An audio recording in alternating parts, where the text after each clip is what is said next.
Hello, friends. We are discussing anthropology.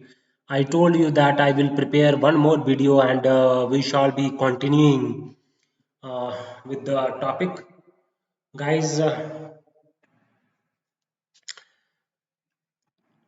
due to some technical error, I could not prepare the video of 2 hours. So, guys, uh, I'm continue with the previous video. We were discussing anthropology that various theories, demo, this biological theories, then social theories. Okay, then cultural theories of ageing कैसे ageing हो जाती है जब हम activities को continue कर देते हैं डिसकंटिन्यू कर देते हैं उससे एजिंग हो जाती है जब डिसकंटिन्यूटी एक्टिविटी को कर देते हैं उससे हमारा एजिंग के ऊपर असर पड़ता है हमारे हेल्दी एजिंग के ऊपर असर पड़ता है ना continuity theory activity theory discontinuity theory okay हम ओल्ड एज में अपने आप को अगर एक्टिव रखते हैं हम सोशल गैदरिंग में पार्टिसिपेट करते हैं जहाँ हम रोल्स अपने कंटिन्यू रखते हैं तो उससे क्या होता है हेल्दी एजिंग होती है और जो social cultural theories of ageing है वो कहते हैं कि अगर बिलीफ्स सिस्टम क्या है as culture social system structure इससे भी क्या होता है एजिंग के ऊपर असर होता है तो बायोलॉजिकल थ्योरीज मैं बताऊं आपको कि जैसे डीएनए माइटोकॉन्ड्रियल का डैमेज हो जाता है जहाँ फिर टेलोमेयर थ्योरी कहती है कि जो कैप होता है क्रोमोसोम्स का उसको हम टेलोमेयर कहते हैं तो उसमें वेयर एंड टेयर हो जाता है वो शॉर्टन हो जाता है उसकी वजह से एजिंग होती है सेल्स की एक फिक्स्ड उसकी डिवीजन होती है तो उसके बाद सेल डिवाइड होना बंद हो जाता है ओके तो ये प्रोग्राम्ड एजिंग थ्योरी है फिर हार्मोनल थ्योरी है हार्मोनल थ्योरी कहती है कि हमारी बॉडी ग्रोथ हार्मोन्स की सिक्रीशन को बंद कर देती है और टेलोमेयर थ्योरी है इसके बाद इम्यूनोलॉजिकल थ्योरी है इम्यूनोलॉजिकल थ्योरी कहती है कि हमारा टाइम के साथ हमारा इम्यून सिस्टम जो है वो वीक हो जाता है तो वो एजिंग को प्रमोट करता है उससे एजिंग की तरफ हम बढ़ते हैं तो एजिंग की ये सब थ्योरीज हैं तो हमने इन थ्योरीज ये और जब हम बात करते हैं फिजियोलॉजिकल की बातें करते हैं जब हम थ्योरीज को डिस्कस करते हैं तो हमने देखा कि कैसे थ्योरीज हमारी लाइफ को इम्पैक्ट करती है कैसे जो कल्चर है हमारा हमारा बिहेवियर कैसा होगा हम एक्टिविटी क्या करेंगे वो कल्चर के ऊपर डिपेंडेंट है जैसे पर culture personality school of thought जो है वो उसके बारे में मैंने डिस्कस किया आपके सामने ओके तो ये थ्योरीज उसके बाद हमने जब देखा आपको बताया कि कैसे जो क्लासिकल एवोल्यूशनिज्म थ्योरी है न्यू एवोल्यूशनिज्म थ्योरी है ओके तो ये इन चीज़ों को हम लोगों को ये चीज़ें जो है वो डिस्कस करनी पड़ती हैं ओके तो गाइस मैं आपको ये इन चीज़ों को जैसे कि हमने देखा कि क्या इंटरप्रिटेशन करते हैं हम लाइफ का है ना तो हम डिफरेंट थ्योरीज को एनालाइज करते हैं डिफरेंट है ना तो बायोलॉजिकल थ्योरीज कह लो हमने ठीक है तो हमने देखा कि डेमोग्राफिकल थ्योरीज की बात हम कर रहे थे तो डेमोग्राफिक थ्योरीज में आती है बायोलॉजिकल थ्योरीज आती हैं सोशल थ्योरीज आती हैं कल्चरल थ्योरीज आती हैं तो यही जो थ्योरीज हैं अब ये कैसे हमारे जो हमारे पॉपुलेशन पैटर्न्स को पॉपुलेशन ग्रोथ है एज है तो कैसे कल्चरल फैक्टर्स इन थ्योरीज को डिटरमाइन करते हैं तो ये थ्योरीज को अंडरस्टैंड करने के लिए आपको समझना होगा कि कैसे पॉपुलेशन पैटर्न्स को कैसे ये थ्योरीज जो हैं वो इम्पैक्ट करती हैं। ओके, तो हमने देखिए, तो एजिंग की थ्योरीज हमने डिस्कस करी हैं। ओके, तो डेमोग्राफिक थ्योरीज हैं, तो इसमें बायोलॉजिकल थ्योरीज आती हैं, है ना। तो बायोलॉजिकल थ्योरीज बेसिकली जैसे हम करते हैं, डाइट थ्योरी आती है ना। तो डाइट थ्योरी की बात करें कि जो जैसे पॉपुलेशन फूड सप्लाई, तो अगर तो होता क्या है कि फूड का जब स्कैरसिटी होता है, सरप्लस होता है फूड का, तो इससे क्या होता है, डाइट थ्योरी की बात करें तो ये थ्योरी थ्योरी दी थी थॉमस ए डबलडे ने। तो पॉपुलेशन जो है, होता क्या है, मैंस की पॉपुलेशन इंक्रीज जो होता है वो इन्वर्सली प्रोपोर्शनल होता है फूड सप्लाई। जब फूड का सोर्सेस स्केर्स होता है, उससे क्या होता है, फर्टिलिटी एनहांसेस होती है, और सरप्लस जब हो फूड का तो फर्टिलिटी डिक्रीजेस होती है। ओके, तो वेजिटेरियंस का फर्टिलिटी रेट हाई होता है, नॉन वेजिटेरियंस का फर्टिलिटी रेट लो होता है। ये थ्योरी दी थी डाइट थ्योरी। उसके बाद डेंसिटी थ्योरी। डेंसिटी थ्योरी कहती है कि अगर पॉपुलेशन की डेंसिटी ज़्यादा है तो उससे क्या होगा, पॉपुलेशन जो है, जो पॉपुलेशन फर्टिलिटी रेट जो है वो कम होता है, फर्टिलिटी रेट डिक्रीज करता है अगर हम पॉपुलेशन की डेंसिटी बढ़े। तो हमने फर्टिलिटी के संदर्भ में एक्सप्लेन करना है डेंसिटी थ्योरी को। तो उसके बाद लॉजिस्टिक कर्व थ्योरी क्या कहती है। लॉजिस्टिक कर्व थ्योरी कहती है कि होता क्या है कि ये पॉपुलेशन कभी राइज करती है, कभी फॉल करती है, कभी इंक्रीज करती है रैपिडली, कभी स्लोली करती है। The population logistic curve theory कहती है कि पॉपुलेशन हमेशा बढ़ेगी ही बढ़ेगी। तो डाइट थ्योरी हो गई, लॉजिस्टिक कर्व थ्योरी हो गई, तो डेंसिटी थ्योरी हो गई, फर्टिलिटी फंक्शन थ्योरी हो गई। ओके, तो फर्टिलिटी फंक्शन थ्योरी क्या कहती है कि जो हमारी जो कम्प्लेक्सिटी जो लाइफ है जब बढ़ जाती है तो फर्टिलिटी जो है वो डिक्रीज कर जाती है। ओके, फिकंडिटी डिक्रीज कर जाती है। Fertility function theory. तो प्रोटीन कंजम्पशन थ्योरी क्या होता है कि जो हमारा क्वांटिटी अगर हम जो है प्रोटीन्स कम लेती हैं अगर फीमेल, तो फर्टिलिटी ज़्यादा होती है। तो आपने देखा कि इन्वर्सली ही प्रोपोर्शनल है। अगर पॉपुलेशन डेंसिटी है वो भी इन्वर्सली प्रोपोर्शनल है, अगर फूड स्कैरसिटी है वो भी इन्वर्सली प्रोपोर्शनल है। अगर लॉजिस्टिक कर्व है वो कहती है कि पॉपुलेशन जो है वो अगर रेडी बढ़ती रहती है। प्रोटीन कंजप्शन थ्योरी कहती है कि हम जितनी ज़्यादा प्रोटीन कंजप्शन करेंगे फेकंडिटी उतनी ही कम होगी। तो ये भी रेगुलेट करता है। तो अब हाई फर्टिलिटी जो है, ये थ्योरी कहा था इसने, प्रोटीन कंजप्शन थ्योरी थी, और fertility function theory. Fertility function theory ये कहती है कि तो जब हमारी लाइफ जो है वो कम्प्लेक्सिटी बढ़ जाती है तो फर्टिलिटी जो है वो डिक्रीज कर जाती है।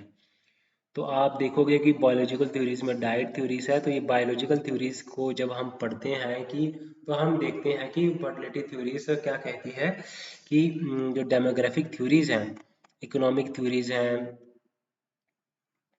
ओके, तो अब देखा जाए कि डेमोग्राफिक थ्योरीज, तो डेमोग्राफिक थ्योरीज की बात करें तो ये हम जो डेमोग्राफिक वेरियस फिनोमिनास है उसको हम स्टडी करते हैं कि कौन कौन से पॉपुलेशन का साइज की बात करें, स्ट्रक्चर की बात करें, मेल फीमेल रेशो की बात करें। ओके, पॉपुलेशन ग्रोथ रेट को हम डिस्कस करते हैं इसमें, है ना।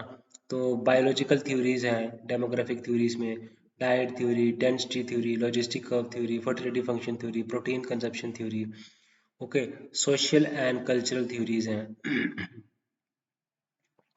तो सोशल एंड कल्चरल थ्योरीज की बात करता है कि कल्चर जो है कैसा है।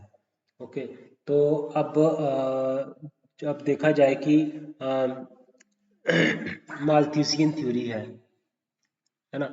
मालथ्यूसियन थ्योरी क्या कहती है कि पॉपुलेशन जो है वो बढ़ती है ज्योमेट्रिक मीन में, फूड प्रोडक्शन करती है, तो इससे क्या होता है, डिसइक्विलिब्रियम होता है। तो इसको डिसइक्विलिब्रियम को करेक्ट करने के लिए या तो कैलेमिटीज हो जाती हैं, जब प्रिवेंटिव मेजर्स लिए जाते हैं, लेट मेजर्स लिए जाते हैं, सेलिबसी की जाती हैं, फैमिली प्लानिंग मेथड्स किए जाते हैं, नेचुरल हैजर्ड्स हैं, अर्थक्वेक्स हैं, फैमिन्स हैं, फ्लड्स हैं। तो ये है मालथ्यूसियन थ्योरी पॉपुलेशन। तो किस तरह से करेक्ट करना है, ठीक है।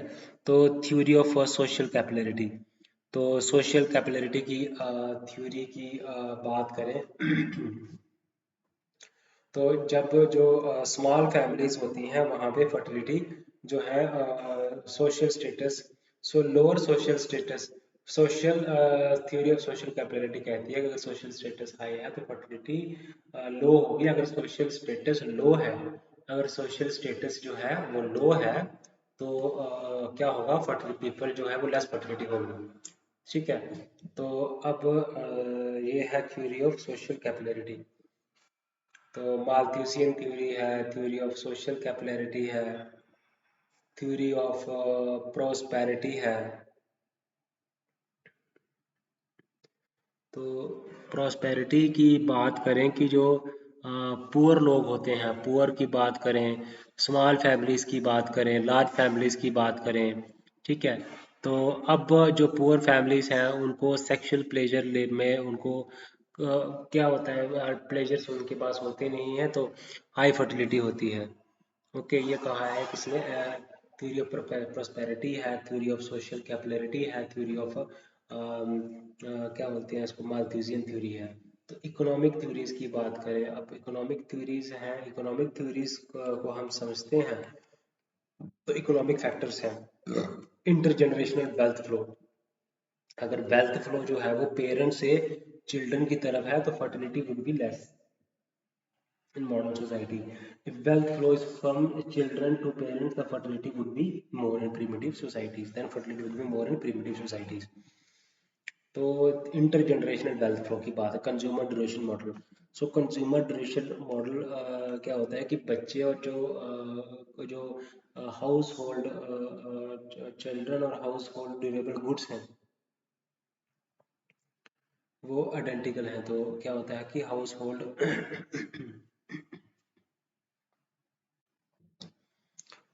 तो चिल्ड्रन और हाउस होल्ड ड्यूरेबल गुड्स जो हैं वो आइडेंटिकल हैं, ठीक है।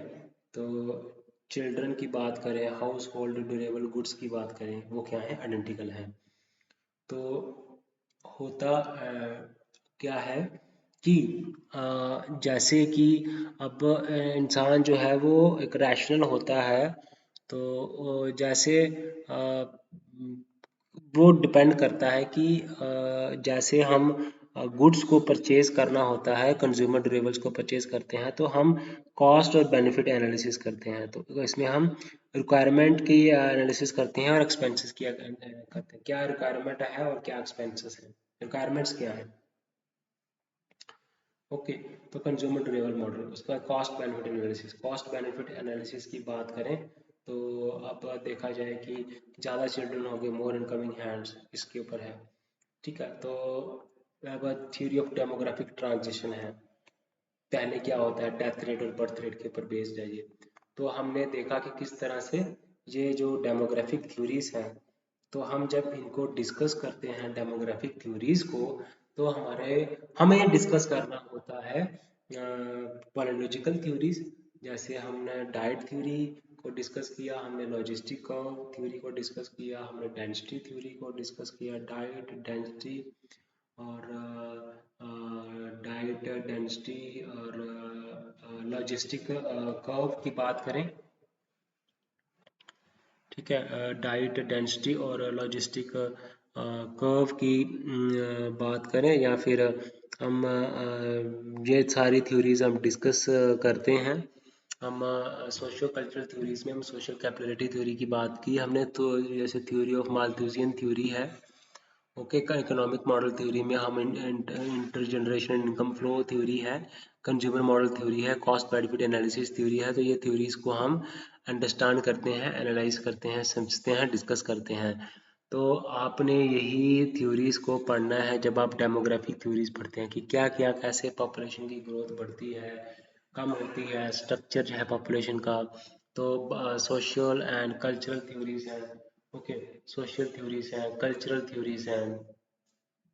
ओके, तो आप देखेंगे इकोनॉमिक थ्योरीज हैं, बायोलॉजिकल थ्योरीज हैं। तो कैसे जब डाइट जो है प्रोटीन रिच डाइट होगी तो फर्टिलिटी कम होगी।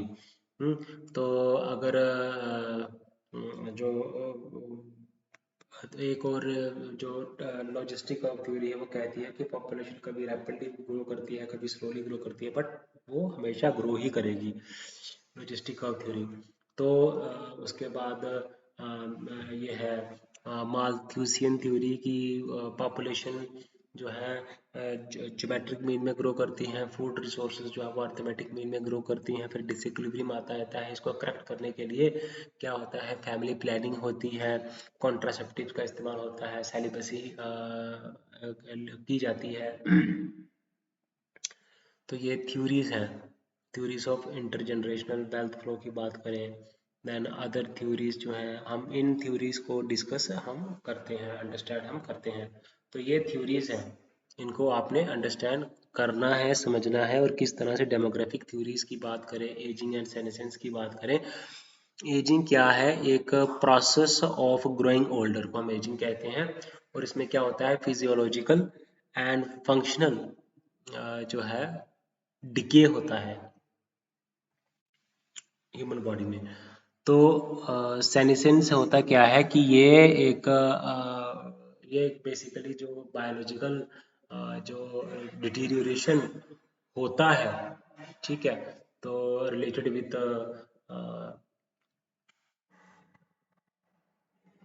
cells and chromosomes is called senescence। तो आपको इसको अंडरस्टैंड करना है, समझना है। तो बहुत सारी थ्योरीज हमने डिस्कस की, हमने देखा कि किस तरह से जो है मैथडोलॉजीज क्या होती हैं ग्रोथ स्टडीज की, है ना। डिफरेंट डिफरेंट कॉन्सेप्ट क्या होता है ग्रोथ एंड डेवलपमेंट का। तो ग्रोथ एंड डेवलपमेंट को कौन कौन से फैक्टर्स इफेक्ट करते हैं, इन्वायरमेंट फैक्टर इफेक्ट करता है, सोशल फैक्टर्स इफेक्ट करता है, economic factors, cultural factors, nutritional factors, biochemical factors. तो ये सारे फैक्टर्स जो हैं इफेक्ट करते ही करते हैं किसको, आप ग्रोथ एंड डेवलपमेंट को। तो ये फैक्टर्स को भी अगर आपने समझना हो, अंडरस्टैंड करना हो, तो ये फैक्टर्स भी इफेक्ट करते हैं तो growth and development.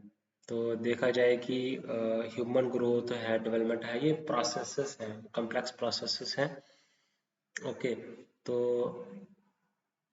Genetic factors की बात करें तो जेनेटिक फैक्टर्स जो होता है वो से आपकी हाइट डिटरमाइन होती है, आपका बॉडी का स्किन कलर डिटरमाइन होता है, आई का कलर डिटरमाइन होता है, ग्रोथ रेट डिटरमाइन होता है, ये जीन्स। तो किस तरह से जो हेरिडिटरी है, इनहेरिटेंस हम करते हैं पेरेंट्स के ऑफस्प्रिंग में जाता है थ्रू जीन्स। तो जेनेटिक डिसऑर्डर्स अगर हैं वो भी ग्रोथ एंड डेवलपमेंट को इफेक्ट करते हैं। Okay, variation. और तो ये जो पॉपुलेशन के बीच में वेरिएशंस हैं, है ना, तो ये भी क्या है, ये भी इफेक्ट करती हैं, जेनेटिक फैक्टर्स हैं। ओके, तो पिग्मी की जो पॉपुलेशन है वो क्या होती हैं, शॉर्ट स्टेचर के होते हैं। ओके, तो जो लैक्टोज पास्टोलिस्ट जो लोग होते हैं वो लैक्टोज टॉलरेंट होते हैं। तो ये फैक्टर्स हैं जो कि ग्रोथ एंड डेवलपमेंट को इफेक्ट करते हैं। ये फैक्टर्स जेनेटिक फैक्टर्स है ना। एनवायरमेंटल फैक्टर्स की बात करें, क्लाइमेट है ना। तो क्लाइमेट की बात करें अगर आप देखेंगे, अगर हॉट क्लाइमेट होगा तो टाल लोग पैदा होते हैं, सिलेंडर लोग पैदा होते हैं, स्टॉकी बॉडीज पैदा होती हैं, या फिर शॉर्ट स्टेचर के लोग पैदा होते हैं। सिलेंडर एल्टीट्यूड, हायर एल्टीट्यूड में क्या होता है, लंग की कैपेसिटी ज़्यादा होती है ना। क्लाइमेट की बात करें, पोल्यूशन एंड टॉक्सिन्स की बात करें, है ना, रूरल डेवलपमेंट की बात करें। तो ये है बायोलॉजिकल बायोकेमिकल फैक्टर्स की बात करें, बायोकेमिकल फैक्टर्स की बात करें तो हार्मोनल ग्रोथ की बात होती है, उसमें मेटाबॉलिक प्रोसेसेस बॉडी के अंदर, है ना।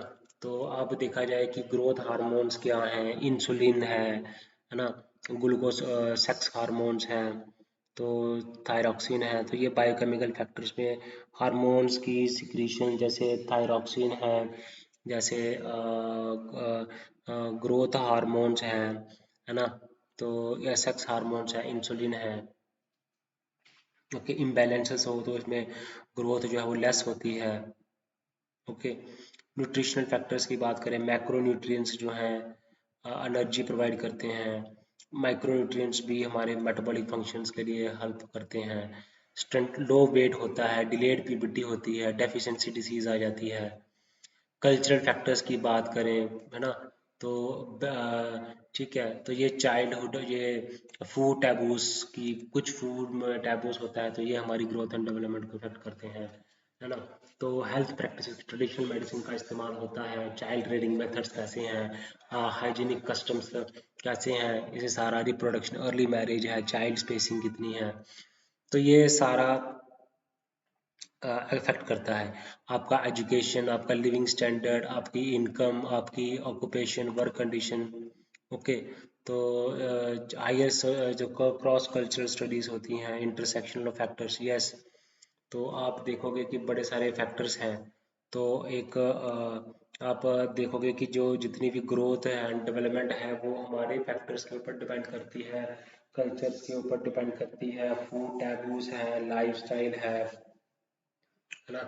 देन माई न्यूट्रिशन है, मैक्रो न्यूट्रिएंट्स का लेते हैं, माइक्रो न्यूट्रिएंट्स लेते हैं, ग्रोथ हार्मोन जैसे सिक्रीशन होती है प्रॉपर, इंसुलिन की, थायरॉक्सिन की, सेक्स हार्मोन्स की। ओके, तो ये भी ज़रूरी है, ये भी हमारे ग्रोथ एंड जेनेटिक फैक्टर्स हैं, इन्वायरमेंटल फैक्टर्स हैं, है ना, hot climate, cold climate, temperature, then biochemical methods हैं, न्यूट्रिशनल फैक्टर्स हैं, कल्चरल फैक्टर्स हैं, आपके बिलीव्स, कस्टम्स, प्रैक्टिसेस, ठीक है, जब राइल रीडिंग प्रैक्टिसेस क्या है, सोशियो इकोनॉमिक कंडीशंस क्या है, आपकी इनकम, लाइफस्टाइल, एजुकेशन, ये सब फैक्टर्स जो हैं वो को इफेक्ट करते हैं, ग्रोथ एंड डेवलपमेंट को इफेक्ट करते हैं।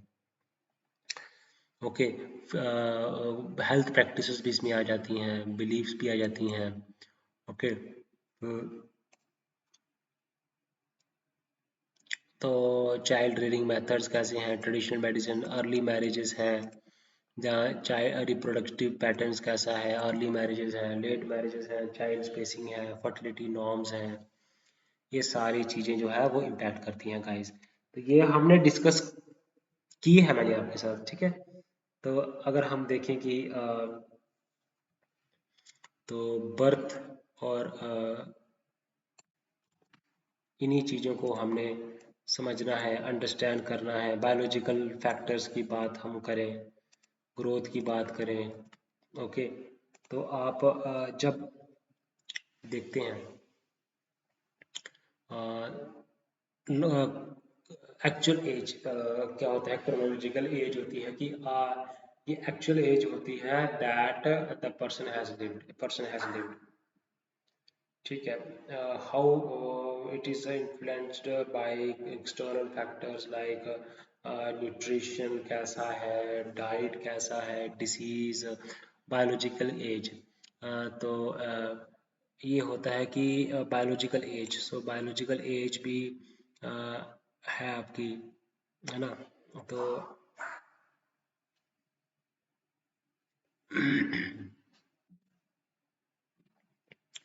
शेल्डन टाइप है, फिर उसके बाद लॉन्गिट्यूडनल स्टडी है, क्रॉस सेक्शनल स्टडीज़ है। तो आप देखोगे कि जो बेसिकली जो क्रोनोलॉजिकल एज है, बायोलॉजिकल एज है, बायोलॉजिकल एज की बात करें तो अंडर एक अगर एक बायोलॉजिकल एज होती है कि एक लिविंग बीइंग कितनी एज लाइफ स्पैन तक स्पीसीज अचीव कर सकता है, अगर अगर आइडियल एनवायरमेंटल कंडीशन हो, बायोलॉजिकल कंडीशन हो। ओके, तो इन अगर कोई डिसीज ना हो, अनअफेक्टेड हो एक्सीडेंट से, डिसीज से, दैट इज बायोलॉजिकल। तो ये डिपेंड करता है कि आपका जेनेटिक मेकअप कैसा है, आपकी हार्मोनल रेगुलेशन कैसा है, मेटाबॉलिक रेट कैसा है, ये सब सर्कुलर एजिंग। ओके, तो अब average human life expectancy increase हुई है ना। तो maximum biological longevity has remained relatively constant, indicating a biological limit 120 years. So maximum biological longevity कितनी होगी, 120 years। तो आप देखोगे कि पॉपुलेशन में ये वेरी करती है, chronological age and biological age. Chronological age होती है कि एक्चुअल में कितना पर्सन रहा है, एज क्या है एक्चुअल में पर्सन की, that is chronological age. Biological age होती है कि अगर आइडियल एनवायरमेंटल कंडीशन हो, कल्चरल कंडीशन हो, बायोलॉजिकल कंडीशन हो, तो वो कितने समय तक उसकी एवरेज लाइफ स्पैन कितनी हो सकती है। तो जेनेटिक फैक्टर्स के ऊपर डिपेंड करता है, एजिंग प्रोसेस के ऊपर डिपेंड करता है, तो मेटाबॉलिक रेट के ऊपर, हार्मोनल रेगुलेशन के ऊपर डिपेंड करता है। क्योंकि एवरेज ह्यूमन लाइफ एक्सपेक्टेंसी जो है वो इंक्रीज की है। तो अब जो है लाइफस्टाइल का इफेक्ट करता है ना। तो अब एल्डरली केयर में कितना कितना योगदान होता है, लाइफस्टाइल में कितना योगदान होता है, एनवायरनमेंट का क्या रोल है, ये सारा आपको देखने को मिलता है। Biological longevity, actual long person has lived, ठीक है। बायोलॉजिकल लॉन्गेविटी और क्रोनोलॉजिकल लॉन्गेविटी। तो उसका ह्यूमन फिजिक एंड सोमैटोटाइप्स की बात करें, ह्यूमन फिजिक का क्या डिपेंड करती है, ये जेनेटिक फैक्टर्स के ऊपर डिपेंड करती है, एनवायरमेंटल फैक्टर्स के ऊपर डिपेंड करती है, न्यूट्रिशन फैक्टर्स के ऊपर डिपेंड करती है। इसमें क्या आता है, फिजिक कि ओवरऑल फिजिकल बिल्ड और बॉडी फॉर्म, फिजिकल बिल्ड कैसा है और body form of an individual, body form of an individual कैसी है। So the overall body form and of an individual को हम क्या बोलते हैं, ओवरऑल फिजिकल बिल्ड और body form of an individual को हम क्या बोलते हैं, human physique. So human physique की बात करें तो आपकी बॉडी फिजिक कैसी है, मीन्स बॉडी का फॉर्म कैसा है, फिजिकल बिल्ड कैसा है। ओके, बॉडी की हाइट कितनी है, वेट कितना है, बॉडी प्रोपोर्शन कितना है, कंपोजिशन कितना है, फैट्स, मस्कुलरिटी। ओके, तो फिजिक स्टडीज की जाती हैं। ओके, तो ताकि तो हम सोमैटोटाइप्स क्या होता है, बॉडी टाइप क्लासिफिकेशन। सेल्डन्स क्लासिफिकेशन है, सेल्डन्स की क्लासिफिकेशन क्या है, तो इसने कहा endomorph, ectomorph and mesomorph. Endomorph क्या होता है, जो है एंडोमॉर्फ हो गया राउंड, मीजोमॉर्फ हो गया मस्कुलर भी है और स्ट्रॉन्ग भी है, एक्टोमॉर्फ हो गया thin, slim, tall, round, high fat, low fat, muscular, broad shoulder and strong. Endomorphy, ectomorphy and mesomorphy. So that is a 7-point scale, that is Sheldon methods of classification and Heat and Carter method of classification. It uses anthropometric measurements. Okay, so endomorphy, mesomorphy and ectomorphy. Okay, so इससे हम study करते हैं, क्या पता चलता है हमें, हमें पता चलता है न्यूट्रिशनल स्टेटस का पता चलता है, हमें ग्रोथ का पता चलता है, हमें डिसीज रिस्क का पता चलता है, फिजिकल परफॉर्मेंस का पता चलता है। There are various methods of growth studies, longitudinal studies है, हम सेम इंडिविजुअल्स को स्टडी करते हैं, क्रॉस सेक्शनल स्टडीज हैं, हम एक टाइम पे हम डिफरेंट इंडिविजुअल्स को स्टडी करते हैं। ठीक है, longitudinal anthropometric techniques, anthropometric measurements. इसमें हम क्या करते हैं, एंथ्रोपोमेट्रिक मेजरमेंट्स में हम हाइट करते हैं मेजर, वेट करते हैं मेजर, ठीक है, weight for weight, okay, weight for age, weight for age, height for age, body mass index, height, weight, skin fold, head and chest circumferences, head chest circumferences देखते हैं। Anthropometry है, weighing scale है, स्टैंडियोमीटर है, callipers हैं। तो anthropometric techniques, anthropometric measurement, जैसे आप weight measure करते हैं वेइंग स्केल से, ठीक है, तो एंथ्रोपोमीटर है, स्टैंडियोमीटर है, इसमें हाइट हो गया, हाइट, वेट हो गया, लिम्ब की लेंथ कितनी है, स्किन फोल्ड थिकनेस कितनी है, हेड और चेस्ट का सर्कमफ्रेंस कितना है, एटसेट्रा। ओके,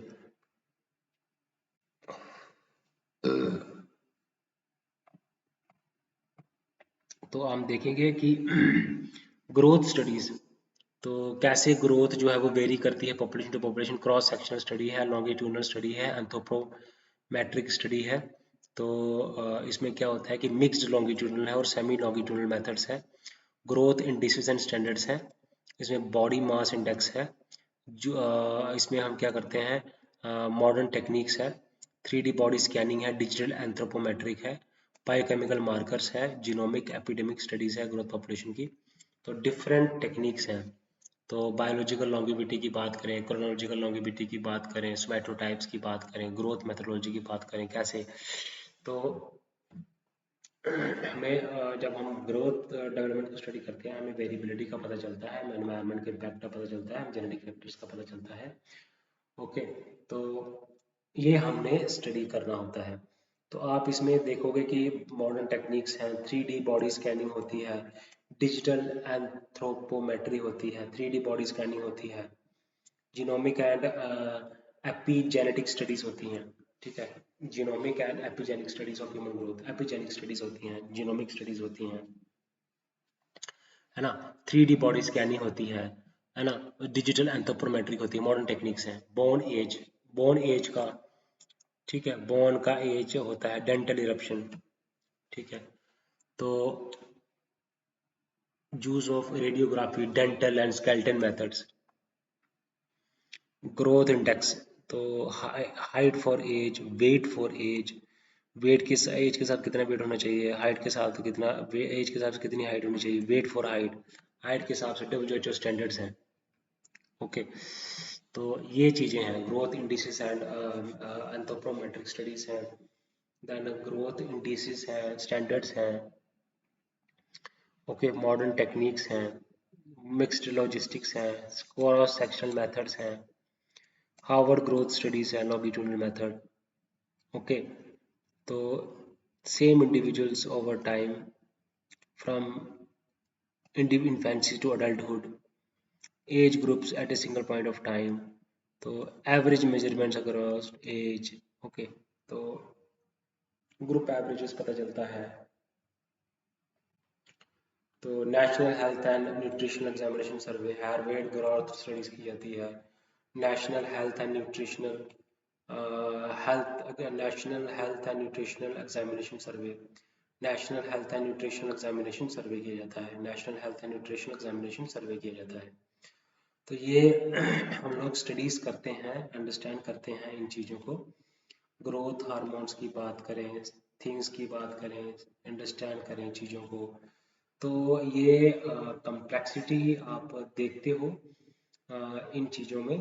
तो हीथ एंड कार्टर मेथड है, फिर शेल्डन्स मेथड है, ठीक है, वाइलास की क्लासिफिकेशन है ऑफ ग्रोथ स्टडीज। ओके, तो ये आप स्टडी करते हो बायोलॉजिकल मेथड्स में, एंथ्रोपो, है ना, एपिजेनेटिक्स है, यूजेनेटिक्स है। तो आप इसमें स्टडी करते हो, ग्रोथ एंड डेवलपमेंट्स को स्टडी करते हो, बायोलॉजिकल थ्योरीज को हमने पढ़ा क्या है, ग्रोथ एंड डेवलपमेंट क्या है, थ्योरीज क्या है, फैक्टर्स क्या क्या है। ओके, थ्योरीज ऑफ एजिंग क्या क्या है, तो सोमैटोटाइप्स क्या हैं वो हमने डिस्कस करा। ओके, तो सोमैटोटाइप्स में हमने देखा कि क्या क्या है।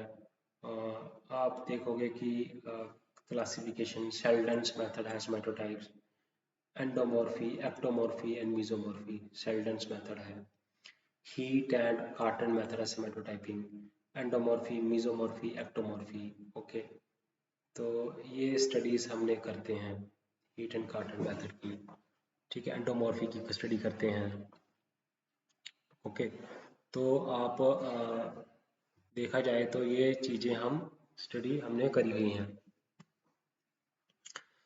तो शेल्डन है, ओके, क्रैचमर्स क्लासिफिकेशन है, जिसमें पिकनिक है, एथलेटिक है, लेप्टोसोम है।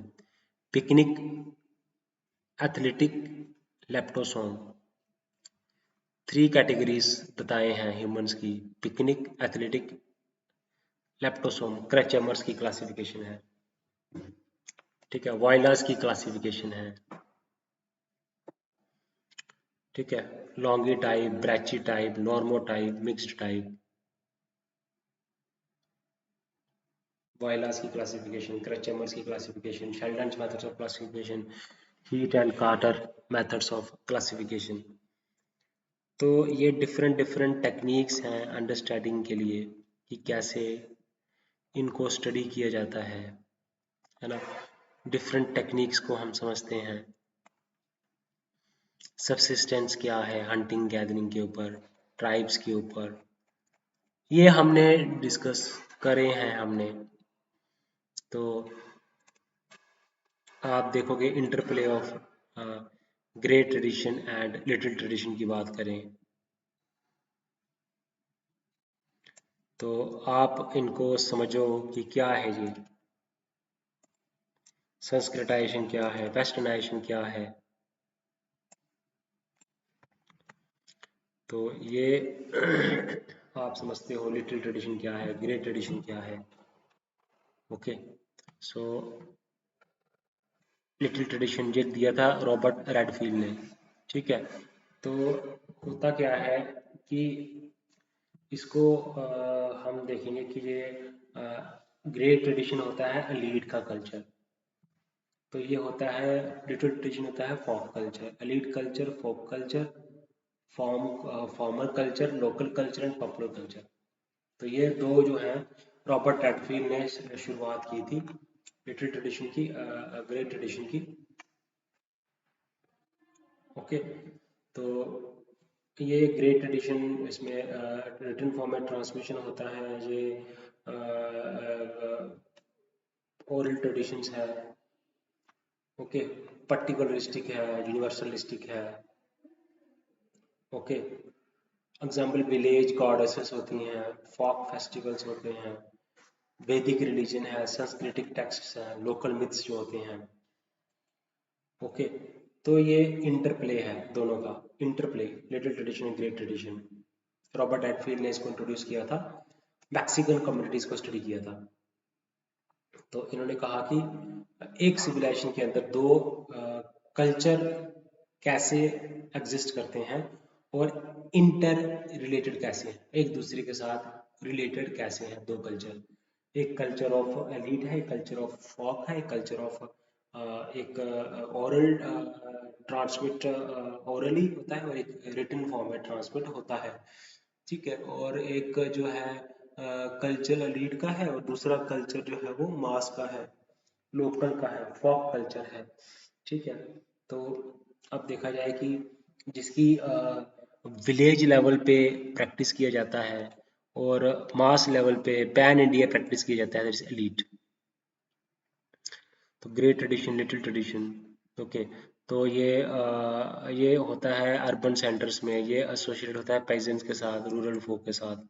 ओके, तो इसमें संस्कृताइजेशन है, ऑर्थोडॉक्सी है, फ्लेक्सिबिलिटी है, लोकल अडेप्टेशन है ना। तो आप देखोगे कि दिस टू ट्रेडिशन जो है वो आइसोलेटेड नहीं है, ये इंटरेक्टिव है। ओके, ये कैसे प्रोक्लाइजेशन, जब great traditions of element are localized और adapted into folk culture. Okay, तो pan India goddess like Durga being worshipped as a local village deity, ग्राम देवता with unique rituals, universalization. Little tradition के observe हो जाते हैं ग्रेट ट्रेडिशन में, जैसे tribal gold god Jagannath of Puri, तो Vaishnavite Hindu tradition. Okay, तो इंटरेक्शन ही हो रही है ना। तो प्रीस्ट्स और पंडित्स क्या करते हैं, लोकल लीडर्स क्या करते हैं, सेंट्स क्या करते हैं, पिलग्रिमेज हैं, फेस्टिवल्स हैं, मास मीडिया है, मॉडर्न एजुकेशन है, कंट्रीब्यूशन है ना। तो इनकी आपस में इंटरेक्शन भी हो रही है। समरी लेवल, मिल्टन सिंगर हैं, एम एन श्रीनिवासन हैं। तो एम एन श्रीनिवासन ने संस्कृताइजेशन, वेस्टर्नाइजेशन को एक्सप्लेन किया। ओके, तो ग्रेट एंड लिटिल ट्रेडिशन जो है वो दोनों के दोनों सेपरेट एंटाइटी नहीं है, ये सिंगल सिविलाइजेशन का ही पार्ट है। मिल्टन सिंगर ने स्टडी किया मद्रास सिटी को, मैकिम मेरियट ने स्टडी किया, ठीक है। मैकिम मेरिट ने स्टडी किया लिटरेरी ट्रेडिशन, ग्रेट ट्रेडिशन को। एंथ्रोपोलॉजिकल सिग्निफिकेंस क्या है, तो किस तरह से कल्चर का इंटीग्रेशन है, किस तरह से कॉन्टिन्यूटी है, किस तरह से फोक एंड एलीट कल्चर को एग्जिस्ट करता है, किस तरह से अडेप्टेबिलिटी है, हमारा इंडियन कल्चर सिस्टम क्या है, अडेप्टेबल है, और किस तरह से जो है वो को एग्जिस्ट करता है एलीट कल्चर कल्चर। लेवल क्या है, टेक्सचुअल है, ओरल है, ठीक है, टॉप डाउन है, जो बॉटम अप है, इंटरप्ले, ठीक है, कैसे होता है, तो इंटरेक्टिव सिस्टम है लिटिल ट्रेडिशन का। मैकिम मेरिट हो गए, मिल्टन सिंगर हो गए, एम एन श्रीनिवासन हो गए, ये कॉन्ट्रीब्यूशंस हैं, ओके।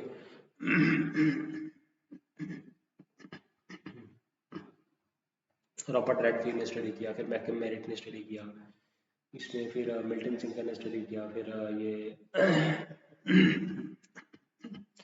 डिफरेंट डिफरेंट तरीके से इसको स्टडी करने की कोशिश की गई है।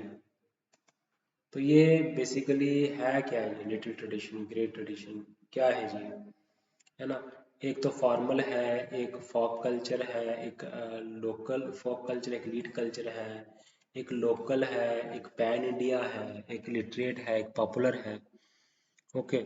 तो एक यूनिवर्सलिस्टिक है, एक पर्टिकुलरिस्टिक है।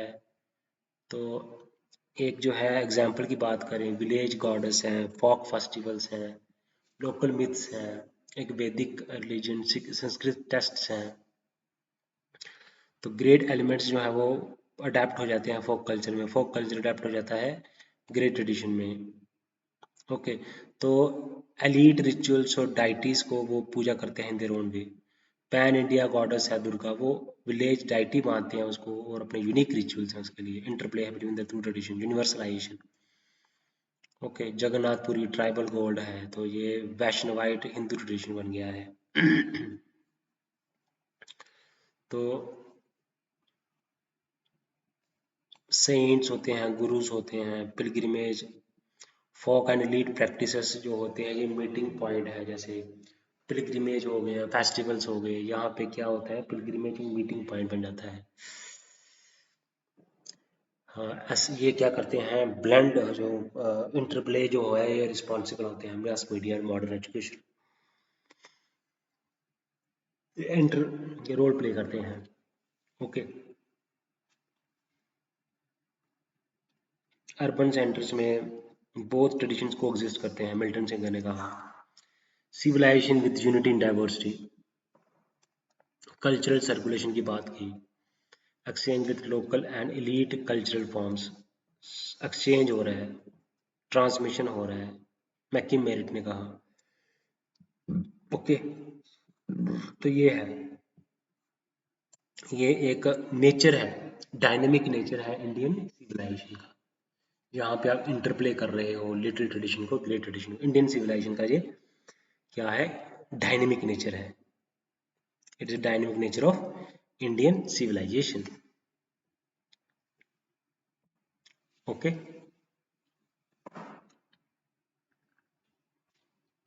तो आप हम एक और रैंडम टॉपिक को हम डिस्कस करते हैं। तो डेमोग्राफिक प्रोफाइल तो है ही है, पॉपुलेशन के कौन से ग्रोथ हैं और एलिमेंट्स कौन कौन से हैं ये भी हम पढ़ते हैं। तो आप देखोगे कि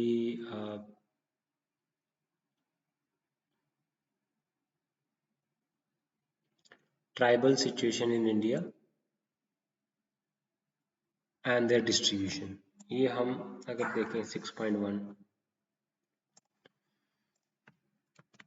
tribal situation in India, biogenetic variability क्या है, linguistic and socio economic characteristics of the tribal population and the distribution. तो ट्राइबल सिचुएशन की बात करें, इंडियन एंथ्रोपोलॉजी में टॉपिक है।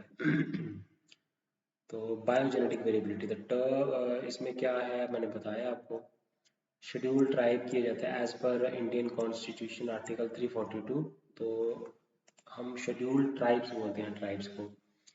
तो 705 शेड्यूल्ड ट्राइब्स हैं और कम से कम जो है 8.6% है इंडिया टोटल पॉपुलेशन। ट्राइबल्स की बात करें तो ये बड़े डाइवर्स हैं, डाइवर्स ट्राइबल ग्रुप्स हैं इंडिया में। सोशियो कंडीशन अलग है, इकोनॉमिक कंडीशन अलग है, बायोलॉजिकली अलग है, लिंग्विस्टिकली डाइवर्सिटी है इनमें।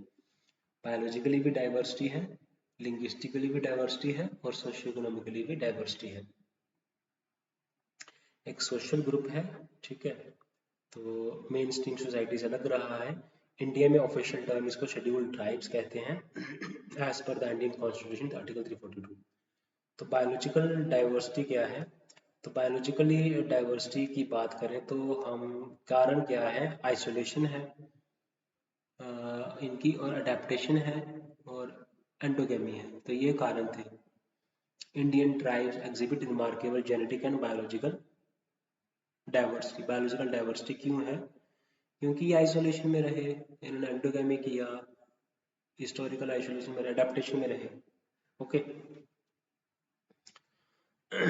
तो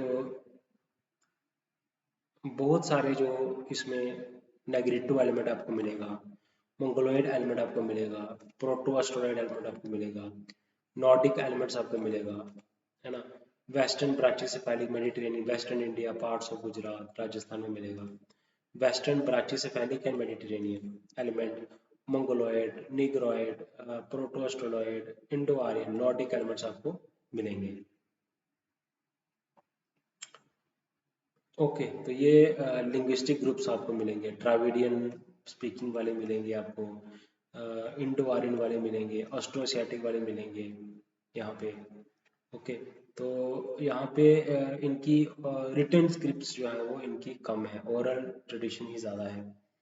तो यही एक ट्राइबल आइडेंटिटी का भी कारण है।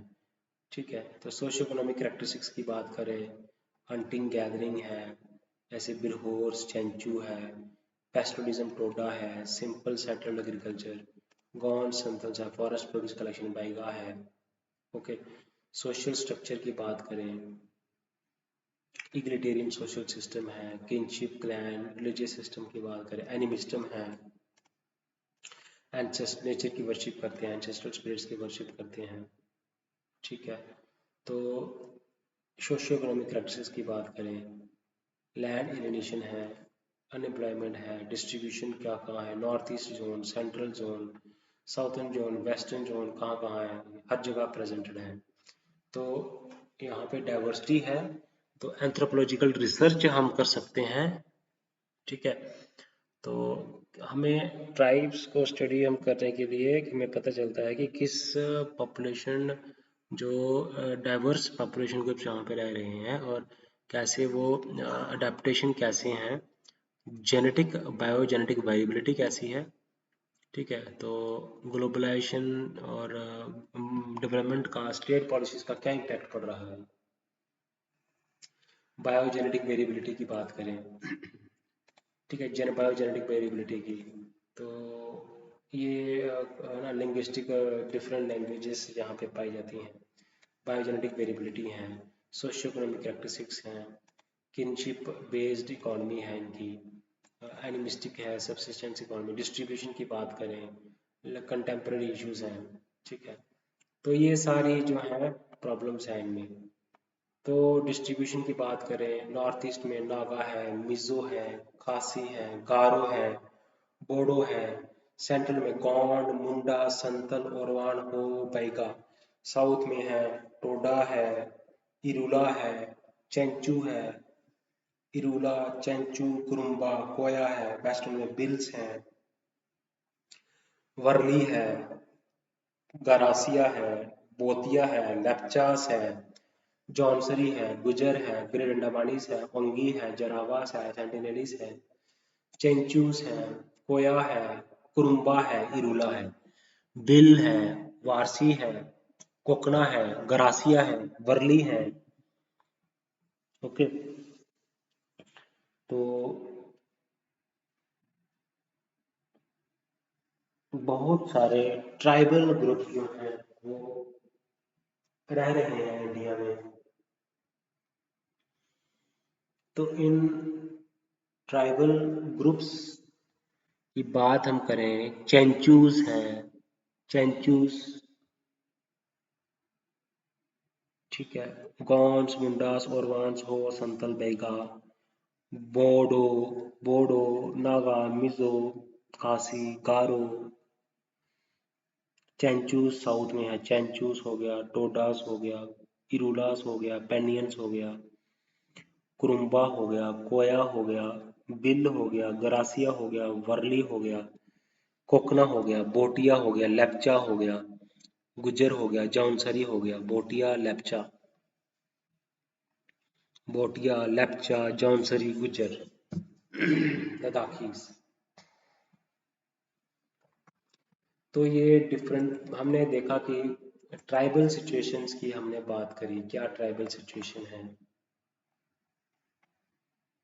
है ना। तो बायोजेनेटिक वेरिएबिलिटी है कि नहीं।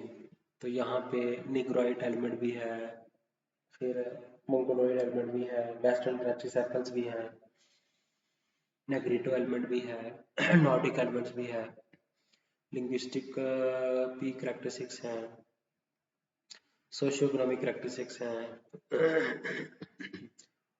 तो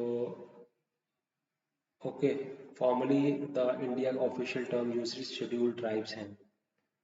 तो उसके लिए हमने बताया आपको कि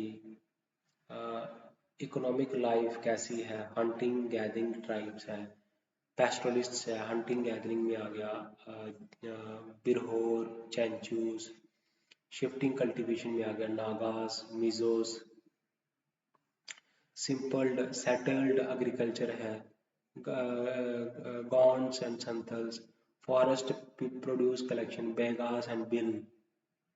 ओके, तो ऑक्यूपेशनल डाइवर्सिफिकेशन है, अब सर्विस में भी है, माइनिंग में भी है, लेबर में भी है, इकोनॉमिक लाइफ है ना। तो आप देखोगे कि subsistence economic life subsistence based economy है ना। हंटिंग गैदरिंग है, इनमें शिफ्टिंग कल्टीवेशन है, पैस्टोरलिज्म है, shifting cultivation, Naga, Mizo, Birhor and Chenchus हैं, बिरहोर, चेंचूस, बिरहोर हैं, चेंचूस हैं,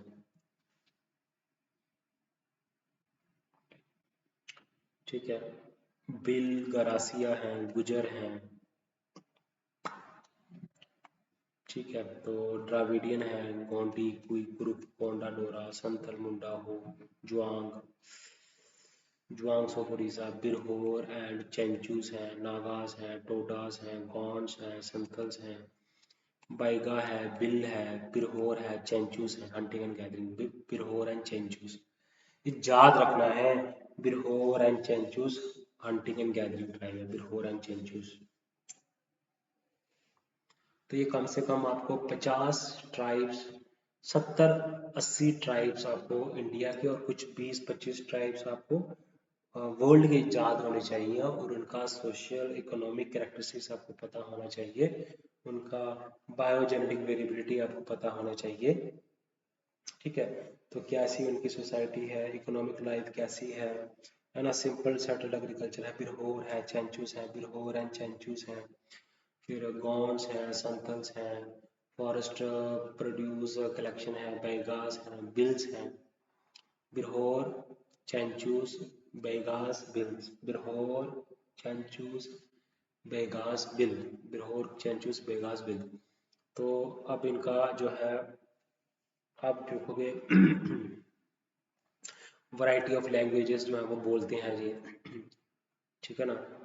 नागा है, मिजो है, लेप्चास है, बोडो है, गुजर है, संथल्स हैं ना, मुंडा है, हो है, जुआंग है, मुंडा ग्रुप, ऑस्ट्रो एशियाटिक मुंडा ग्रुप, द्राविडियन है, तिब्बतो बर्मा है, सिनो तिब्बती इंडो आर्यन है। तो ये बट शेयर एंसेस्ट्री विद, जो इंडियन पॉपुलेशन के साथ इनकी एंसेस्ट्री शेयर करते हैं, जेनेटिकली डाइवर्स हैं। तो हैप्लो ग्रुप्स इनमें हैं, ठीक है, हैप्लो ग्रुप्स इनमें हैं, ठीक है। तो आउट ऑफ अफ्रीका एंसेस्ट्री इनमें मिलती है, अंडामानीज में। हैप्लो ग्रुप्स हैं, डिफरेंट हैलो ग्रुप्स हैं यहाँ पे। मॉडर्न पर्सपेक्टिव की बात करें, जेनेटिक स्टडीज हुई हैं, डिफरेंट हैप्लो ग्रुप्स इनमें एग्जिस्ट करते हैं, है ना। मेडिटेरेनियन ब्रांचेस, वेस्टर्न ब्रांचेस है, फाल्स हैं।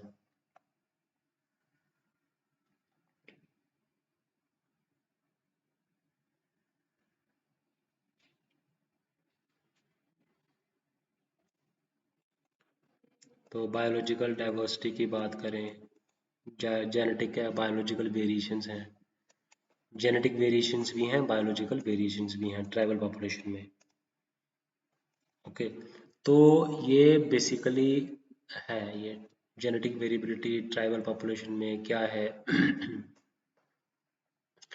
तो बायोजेनेटिक वेरिएबिलिटी की बात अगर हम करें, सिर्फ biological diversity major biogenetic variability, हम ट्राइब्स की बात करें, इंडियन ट्राइब्स तो है।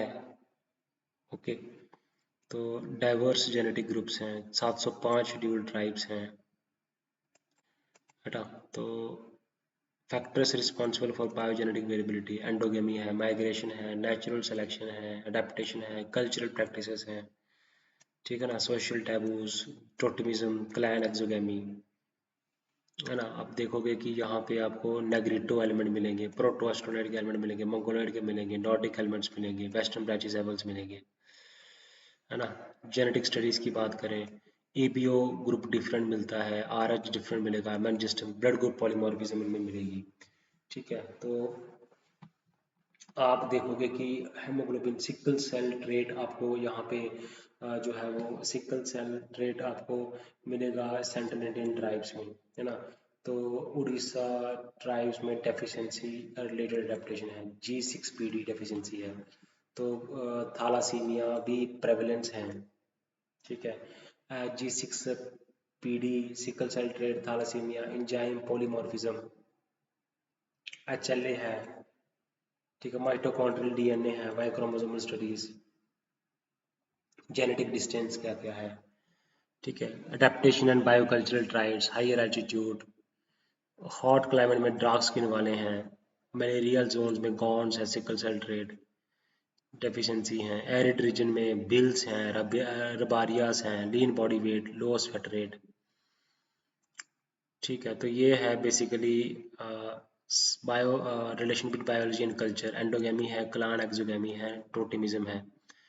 एंथ्रोपोलॉजिकल पर्सपेक्टिव की बात करें तो देखा जाए कि जेनेटिक डाइवर्स पॉपुलेशन है यहाँ पे, ठीक है।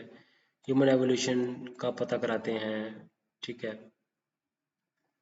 जेनेटिक वेरिएबिलिटी सोर्स, कारण क्या है, क्लासिकल ग्रुपिंग्स क्या हैं, मॉडर्न मार्कर्स क्या हैं, ब्लड ग्रुप एंजाइम्स यहाँ पे अलग अलग मिलते हैं, अडेप्टेशंस हैं, ठीक है। सिकल सेल ट्रेट है, malarial adaptation and biocultural traits, higher altitude में, हॉट एंड ह्यूमड फॉरेस्ट में, मलेरिया जोन में, एरिड जोन में, genetic distances, intra group homogeneity and inter group heterogeneity है।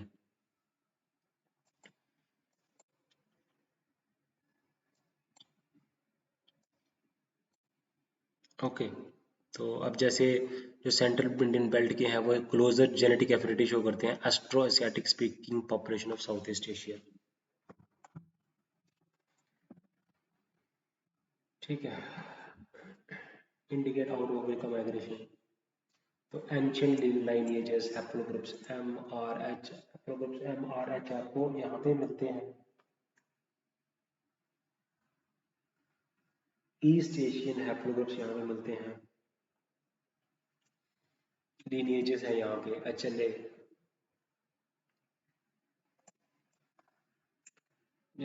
सिकल सेल ट्रेट है, थैलासीमिया है, enzyme polymorphism है, G6PD है। अब देखा जाए तो बिल सेंट्रल इंडिया में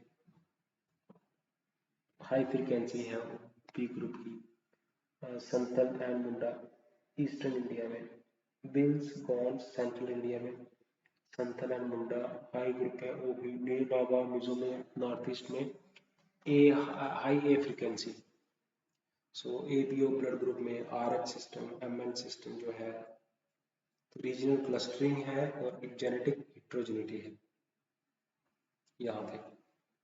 तो आपको इन चीज़ों को डिस्कस करना होगा, पढ़ना होगा, अंडरस्टैंड करना होगा। ओके गाइस, तो हम इस वीडियो में यहाँ तक ही रहेंगे कि चैनल को लाइक करें, सब्सक्राइब करें और शेयर करें गाइस।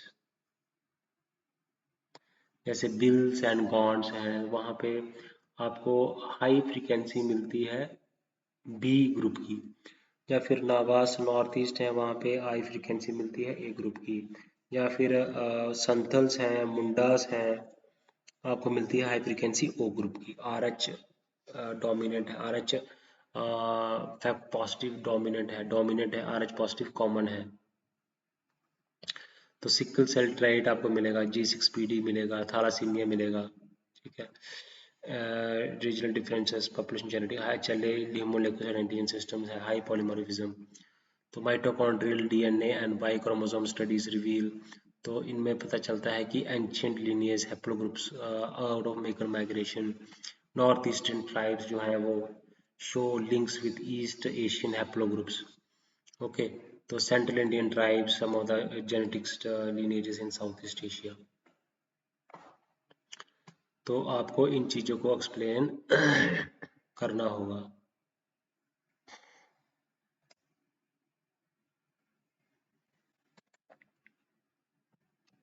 तो जब आप इन चीज़ों को पढ़ते हो, है ना,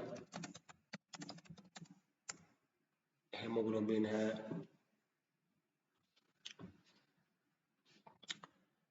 तो हेमोग्लोबिन क्या होता है कि जो ऑक्सीजन कैरी करता है। तो अगर एक कॉपी अब जीन की हो तो हेल्दी होते हैं, ठीक है। तो 2 कॉपीज अगर हो तो सिकल सेल एनीमिया हो जाता है, ब्लड डिजीज। किस तरह से? सिकल सेल ट्राइड, तो एक एंजाइम होता है रेड ब्लड सेल्स में डैमेज से,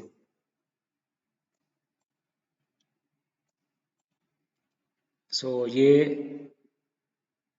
जो है प्रोटेक्शन देता है मलेरिया से।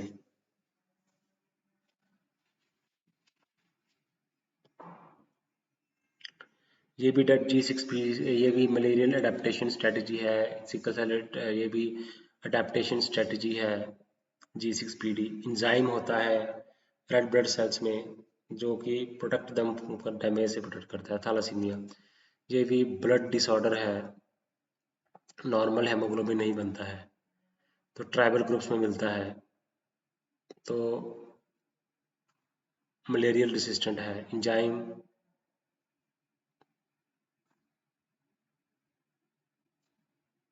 ओके, एंजाइम पॉलीमॉर्फिज्म, तो HLA कंट्रोल्स इम्यून रिस्पॉन्सेस।